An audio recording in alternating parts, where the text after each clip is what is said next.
حضرة النبي محمد صلى الله عليه وسلم الفاتحة. بسم الله الرحمن الرحيم الحمد لله رب العالمين إياك نعبد وإياك نستعين اهدنا الصراط المستقيم صراط الذين أنعمت عليهم غير المغضوب عليهم ولا الضالين آمين.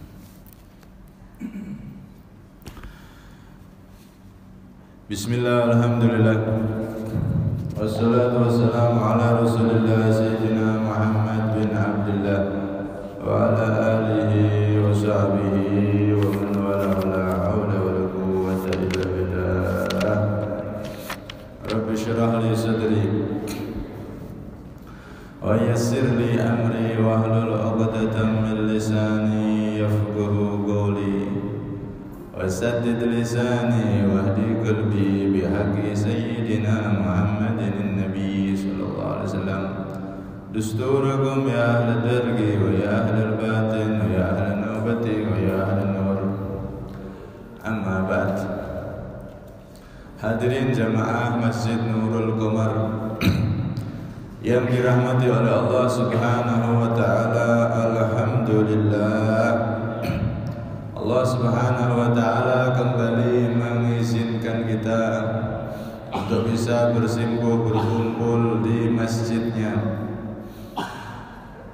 untuk sama-sama mempelajari ilmunya Nabi sallallahu alaihi wasallam. Semoga ini menjadi tanda kita termasuk orang-orang yang dicintai oleh Allah dan dicintai oleh Rasulullah, sehingga kelak membuahkan kumpulnya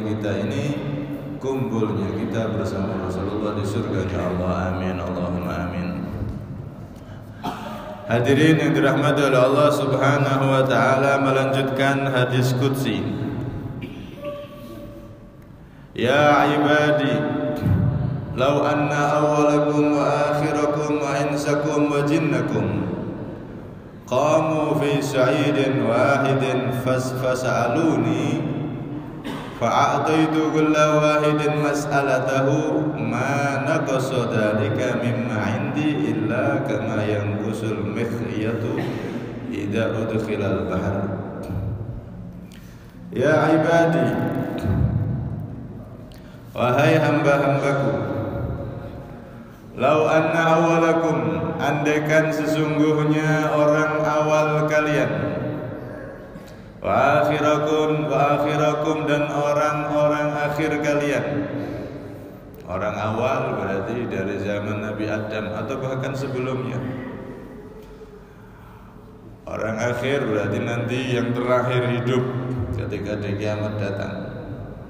Wa insakum, dan manusia kalian, wa jinnakum, dan jin kalian, baik dari golongan manusia atau dari golongan jin, awal sampai akhir, semuanya. Qamu, mereka semua berdiri fi sa'idin wahidin, di satu tanah lapang. Sa'idin, tanah yang lapang, ya lapangan, ya. Wahidin, satu. Andaikan seluruh manusia dari awal sampai akhir, seluruh jin dari awal sampai akhir, mereka berada di satu lapangan, satu tempat, fasa'aluni, kemudian mereka meminta aku, fa'ataitu kulla wahidin, lantas aku pun memberikan setiap dari satu orang di antara mereka. Semua minta dan semua aku berikan, semua aku beri, mas'alatahu, permintaannya. Mana qasada mimma indi, maka tidak akan mengurangi itu semua, mimma indi, dari apa-apa yang berada di sisiku, kekayaanku. Illa kama yanqusul mikhyatu, kecuali seperti menguranginya al-mikhyatu itu jarum, idza udkhilal bahra, ketika dimasukkan ke laut. Jadi andaikan seluruh manusia awal akhir, dari nenek moyang manusia yakni Nabi Adam alaihissalam sampai akhir manusia, yaitu ketika datangnya kiamat, yang mana saat datangnya kiamat tidak ada satupun penduduk bumi yang menyebut kalimat Allah, nggak ada. Artinya saat itu makhluk-makhluk, orang-orang yang sudah tidak beriman semua. Tidak ada nama Allah dikumandangkan, disebut saat itu. Penduduk terakhir bumi, kemudian kiamat. Kemudian termasuk juga awal daripada nenek moyang jin sampai akhir, semuanya dari bangsa jin dan manusia. Di sini berarti ada kalimat jinnakum, menunjukkan isbat bahwasanya jin itu memang ada. Insakum, manusia kalian, wa jinnakum, dan jin dari bangsa jin dari kalian. Berarti jin itu ada. Karena itu menurut Imam Abu Hanifah,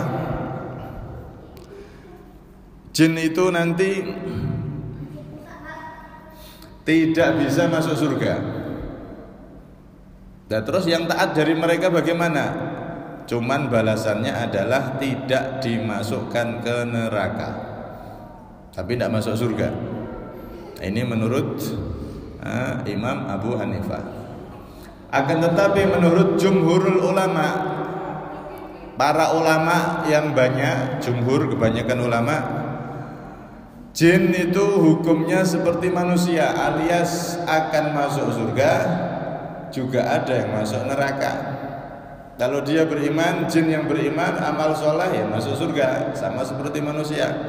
Tapi kalau dia adalah jin yang jahat, yang tidak beriman, ya berarti akan disiksa, sama kayak manusia. Ini menurut pendapat jumhurul ulama. Jadi kalau menurut pendapat jumhur ulama, nanti jin itu juga dimasukkan ke surga, alias penduduk surga itu juga penghuninya bukan hanya dari bangsa manusia, tapi ada dari bangsa jin yang mereka beriman dan soleh. Sebagaimana di Al-Quran, wa id sarafna ilaika nafaram minal jinni yastami'una al-Quran falamma haduruhu qalu ansitu. Dan ketika aku arahkan, wahai Nabi Muhammad, kepadamu jin-jin yang mana mereka mendengarkan bacaan Al-Quranmu, akhirnya mereka masuk Islam, menjadi sahabat Rasulullah dari kalangan jin. Mereka jadi orang-orang, jadi makhluk jin yang mana setelah masuk Islam di hadapan Nabi, mereka juga berdakwah di dunia jinnya, di bangsa jinnya. Jadi sahabat Nabi ada yang dari bangsa manusia, ada juga dari bangsa jin, yang mana mereka juga setelah masuk Islam mendakwahkan Islam di alamnya. Ya. Jadi di sini menunjukkan bahwasanya jin itu memang seperti manusia. Ada yang masuk Islam alias Muslim, ada yang non Muslim. Insakum wa jinnakum, andaikan seluruh dari kalian wahai manusia dan jin kumpul semua di satu tempat, kemudian minta, semuanya minta, diperbolehkan oleh Allah minta sesukanya, mau minta apa dikasih. Bayangkan ini berapa miliar atau triliun manusia dan jin, andaikan dari Nabi Adam sampai hari kiamat kumpul semua, dihidupkan semua, dikumpulkan jadi satu, terus minta semua apa yang diinginkan dikasih. Mau minta jadi raja kayak Nabi Sulaiman misalkan, dikasih. Mau minta planet bumi jadi rumahnya sendiri, dihuni sendiri, dikasih. Pokoknya minta apapun dikasih. Semua yang diminta, apapun itu dikasih sama Allah, seluruhnya. Andaikan mereka berkumpul di satu tempat dan minta permintaan, dan semuanya aku kasih, maka mana qasodalika mimma indi, ketahuilah wahai hamba-hambaku, itu semua tidak mengurangi sedikit pun apa-apa kekayaan yang ada di sisiku, enggak kurang sama sekali. Diteruskan oleh Allah, illa kama yanqusul mikhyatu idza udkhilal bahra, kecuali kurangnya itu seukuran jarum yang dicelupkan di samudra, di lautan, kemudian jarum itu diangkat. Kira-kira ada air berapa yang nempel di situ? Dan apakah lautan yang begitu luas yang kita lihat itu andaikan dicelupi jarum, diambil jarumnya, apakah volume air yang ada di lautan itu berkurang? Ya kalau dilihat secara mata ya nggak berkurang. Jangankan satu jarum dicelupkan tok gini, yang satu kontainer yang ada tongnya itu ngambil air dari laut, semuanya ngambil air dari laut pun tidak akan kurang laut itu. Secara kasat mata tidak akan kurang, apalagi satu jarum. Sama sekali lautan volume airnya tidak akan kurang. Tapi kalau dipikir, aslinya kurang betul? Kurang apa enggak? Ya kurang, aslinya kan kurang, ada yang nempel ini sedikit. Secara kasat mata dilihat oleh mata tidak kurang, tapi aslinya kalau diteliti ya tetap kurang karena ada air yang nempel di sini. Nah ini maksudnya gimana? Pemberian Allah dengan sudah dikasihkan semua. Secara kasat mata ya kurang karena setiap manusia minta ini ya Allah, ini ya Allah, ini ya Allah, dikasih. Yang minta kaya, yang minta harta, yang minta jadi raja, yang minta planet bumi sendiri. Nah, semuanya dikasih. Secara kasat mata kurang, tapi aslinya kurang apa enggak? Ya enggak, karena yang diberikan oleh Allah kepada seluruh hambanya tadi itu aslinya tetap miliknya Allah. Bahkan kita sendiri ini juga miliknya Allah. Jadi enggak berkurang sama sekali. Dan di sini menunjukkan Allah pengen menunjukkan sama hamba-hambanya, wahai hambaku, anal ghani, aku ini adalah zat Tuhan yang paling kaya dan kekayaanku tiada batasnya. Sampai kita diajak mikir seperti ini sama Allah. Andaikan seluruh manusia, seluruh jin minta apapun yang mereka minta, tak kasih semua. Itu kayak lautan kamu celupkan jarum itu, kekayaanku masih seperti samudra itu. Karena itu kitanya jadi umat Islam ini tidak usah pusing-pusing masalah pengen kaya, pengen ekonomi. Ini Allah ini sudah maha kaya. Tinggal kita ini perbaiki hubungan sama Allah, yakin sama Allah, maka pasti akan diberi kecukupan, keberkahan dan kekayaan. Kadang-kadang orang sudah Islam, iman sama Allah, tapi masalah kekayaan tidak yakin sama Allah. Masalah rezeki tidak yakin sama Allah. Masih cari pelaris sana lah, pelaris sini lah. Seakan-akan tidak kenal sama Allah. Allah itu maha kaya loh, sampai seperti ini. Nabi Sulaiman itu sudah kerajaannya sudah nggak ada yang nandingi. Sampai sekarang nggak ada manusia yang bisa hebat seperti Nabi Sulaiman. Penguasa manapun tidak ada.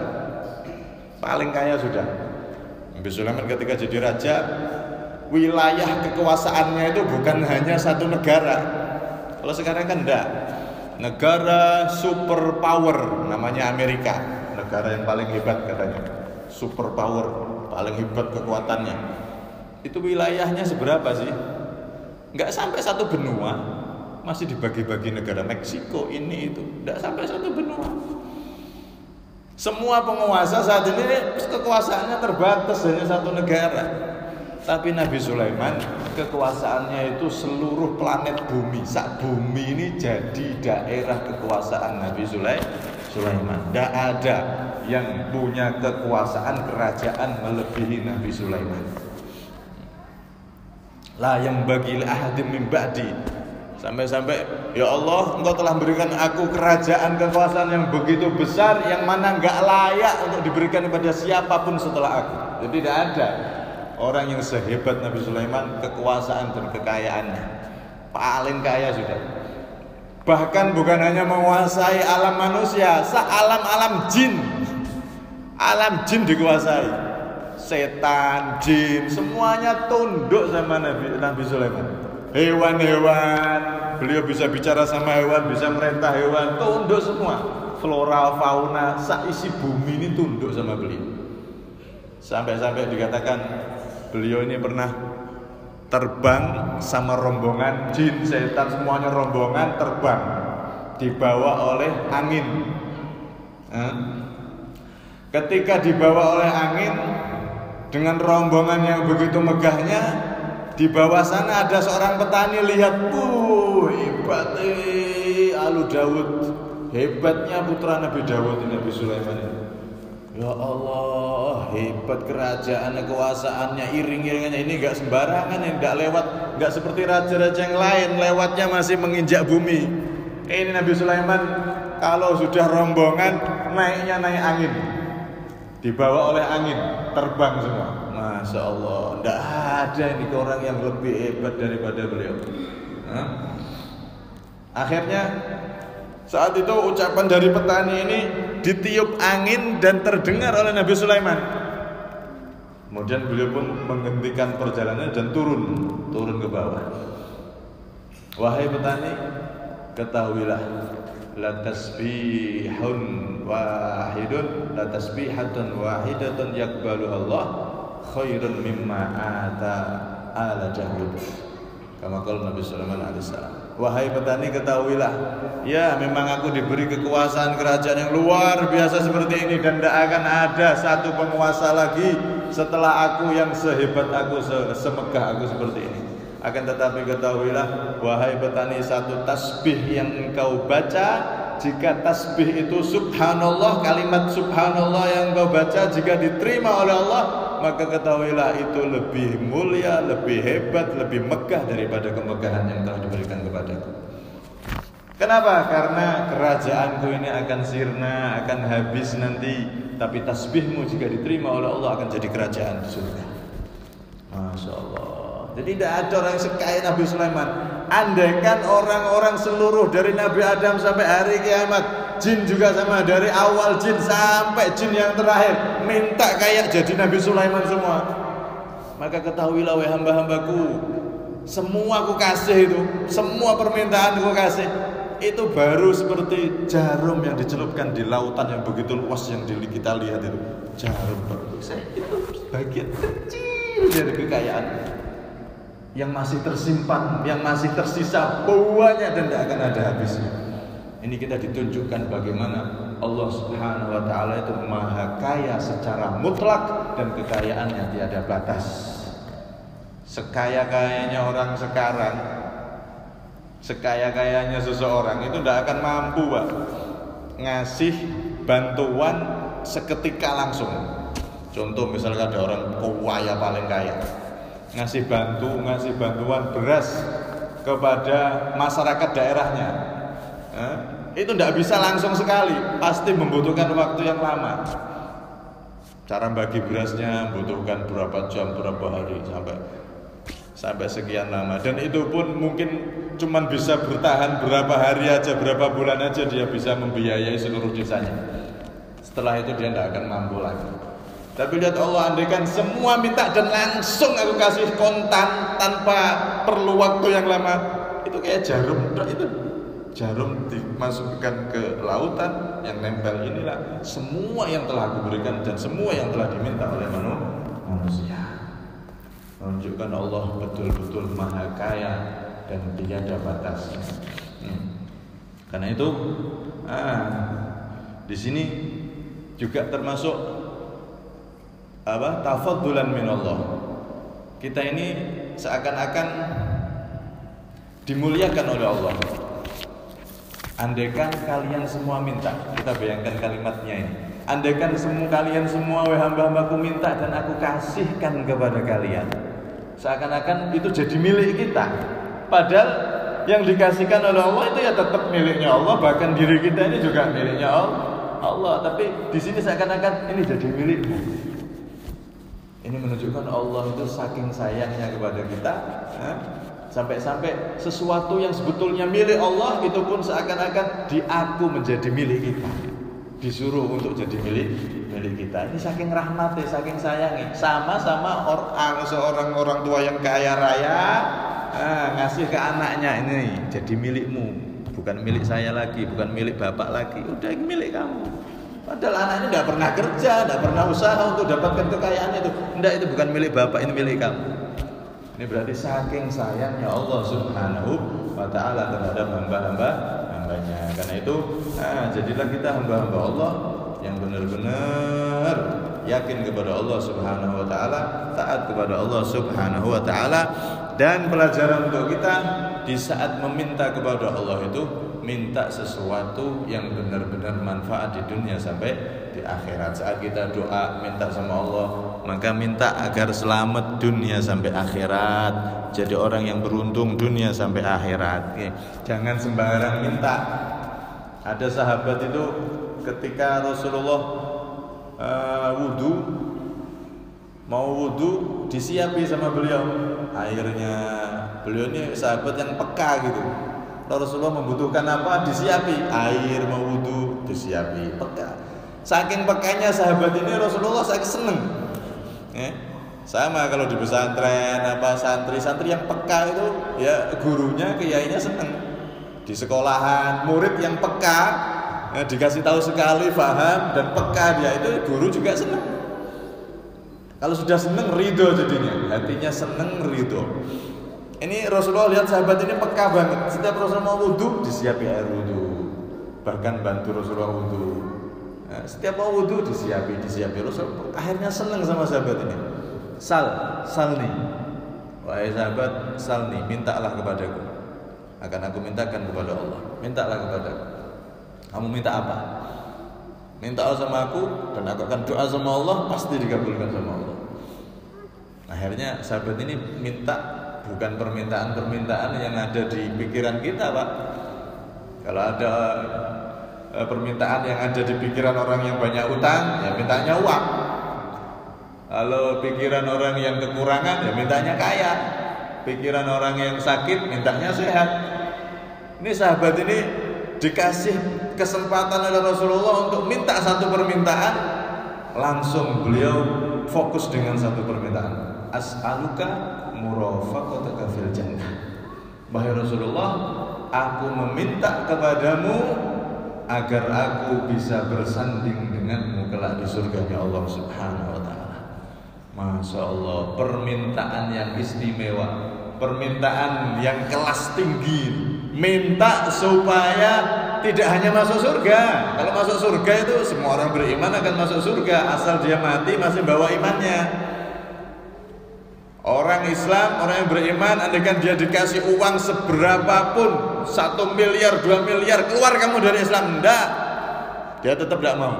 Tetap saya jadi Islam, tetap saya iman sama Allah, iman sama Rasulullah. Dikasih 1 miliar, 1 triliun sekalipun, saya enggak akan pindah agama. Orang seperti ini kuat imannya. Walaupun dia mungkin banyak dosa, sholat kadang ditinggalkan, tapi hatinya kokoh dalam keimanan. Tidak mau diganti seluruh dunia penuh dengan emas, dikasihkan saya agar saya pindah agama, saya tidak akan pernah pindah dari agama. Ini berarti orang yang kokoh imannya. Walaupun dia ahli maksiat misalkan, kalau dia memegang agama sekokoh itu sampai meninggal nanti di akhirat, semua orang yang beriman akan masuk surga. Kalau masalah masuk surga, semua orang beriman akan masuk surga asal dia megang keimanannya kokoh terus sampai dia meninggal. Tapi sahabat ini paham, kalau sekedar masuk surga, semua orang beriman masuk surga. Tapi ada yang istimewa apa? Pengen masuk surga, jejer, bersanding, bertetangga, dekat dengan surganya Nabi Muhammad SAW. Masya Allah. Nah, ini permintaan yang harus diminta untuk kita. Nih, ya Allah, masukkan surga kami, ya Allah, dan dekatkan kami di surga dengan Nabi Muhammad. Amin Allahumma amin. Jangan sampai kita minta sama Allah tapi permintaan-permintaan yang remeh, permintaan-permintaan yang kurang kualitas, kurang tinggi. Nabi kalau ngajari para sahabat, kalau kamu minta surga sama Allah, minta surga Firdaus, minta surga yang paling tinggi, surga Firdaus, yaitu surganya para nabi, surganya para siddiqin. Jangan sekedar minta masuk surga, tapi minta surga Firdaus, surga tertinggi.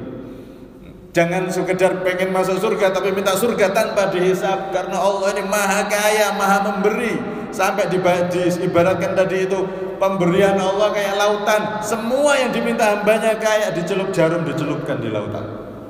Kenapa minta sesuatu yang remeh, yang sedikit, minta yang tinggi, kata Rasulullah SAW. Jangan sampai malah seperti cerita orang Bani Israel Orang Bani Israel dulu pernah ada satu orang soleh, diceritakan di kitab tafsir Ibnu Katsir atau tafsir Baghawi atau yang lain, banyak itu riwayatnya. Itu ada orang soleh dari kalangan Bani Israel, Pak. Saking solehnya Allah ridho sama hambanya ini. Didatangi sama malaikat, wahai hambaku, didatangi sama malaikat, wahai hamba Allah, saya diutus oleh Allah untuk memberikan kepada engkau 3 doa yang dikabulkan oleh Allah. Kamu minta apa? 3 permintaan akan dikabulkan oleh Allah. Minta apa terserah. Langsung orang yang soleh ini, waduh, minta apa ini? Minta apa ini? Akhirnya musyawarah sama istrinya. Musyawarah sama istrinya. Istrinya langsung, wah Pak, 3 permintaan. Wah, pertama Pak, minta saya dijadikan wanita paling cantik sak Bani Israel. Kan sampean enak nanti, saya jadi wanita tercantik. Wah, sampean juga terangkat derajatnya. Istrinya paling cantik sak suku Bani Israel, apa sak negeri. Oh iya, dituruti. Ya Allah, saya minta istri saya jadikan wanita paling cantik sak Bani Israel. Bener, ting, singkat cerita. Langsung wah, ya udah karu-karuan. Ketika cantik banyak yang ngelirik. Banyak laki-laki yang ngiri-ngiri, goda. Akhirnya ada satu laki-laki jabatannya tinggi, wanita ini tergoda, berkhianat sama suaminya.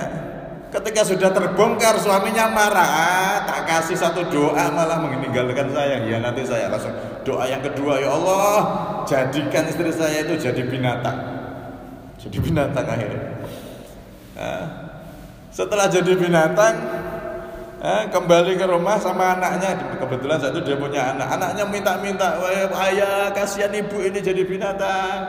Masih ada satu doa sama Allah biar jadi seperti sedia kala, kita bahagia lagi seperti yang dulu. Karena enggak tega sama anak.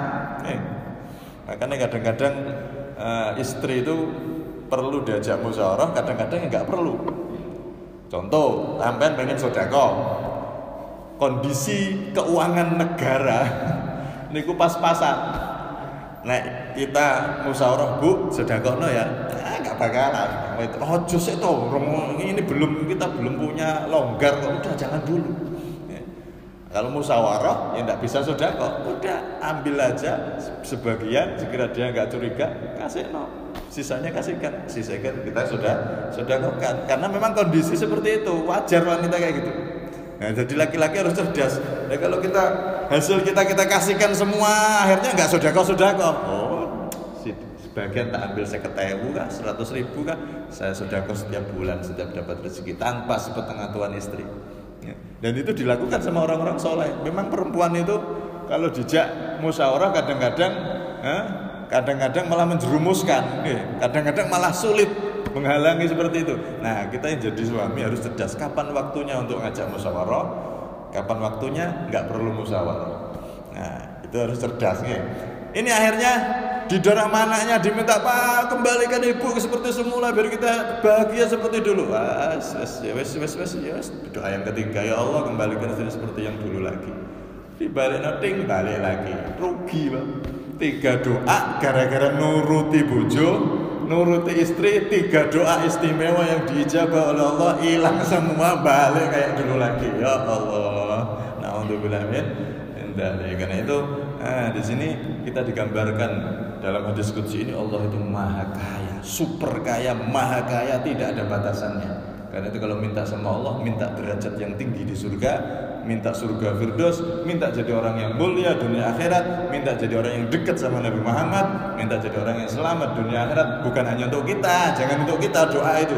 Anak-anak kita doakan, ya Allah, jadikan anak-anak saya selamat dunia akhirat, beruntung dunia akhirat. Bukan hanya, kalau perlu bukan hanya itu, sak cucu saya ya Allah, sampai hari kiamat ya Allah, saya minta ya Allah, jadikan mereka orang yang beriman selamat dunia akhirat. Yang didoakan bukan yang sudah jadi anak, bukan sudah jadi cucu, bahkan yang masih berada di alam roh yang belum tampak, yaitu cucu 7 keturunan, atau bahkan kalau perlu sampai hari kiamat didoakan semua. Itu orang-orang soleh itu, mereka setiap malam kalau berdoa bukan untuk dirinya saja, bukan untuk keluarganya saja, bukan untuk anaknya saja, bukan untuk cucunya yang bisa dilihat oleh matanya, bahkan cucunya cucu terus yang belum terlihat masih jadi, mereka masih berada di alam ruh yang kelak akan jadi keturunannya sampai hari kiamat. Mereka doakan, ya Allah keturunanku, cucuku sampai hari kiamat, ya Allah jadikan mereka orang yang selamat. Begitu minta, karena Allah ini tadi, semua permintaan manusia itu kayak sejarum dok, kecil bagi Allah. Kenapa kita batasi permintaan sedangkan Allah siap memberikan tanpa batasan? Nah, semoga kita, keluarga kita, anak-anak kita, cucu-cucu kita sampai hari kiamat jadikan orang yang beruntung, bernasib baik dunia sampai akhirat, masuk surga, dekat dengan Nabi Muhammad. Amin Allahumma amin. Kurang lebihnya minta maaf. Ada minni wal afwa minkum. Assalamualaikum warahmatullahi wabarakatuh. Sirrul Fatihah.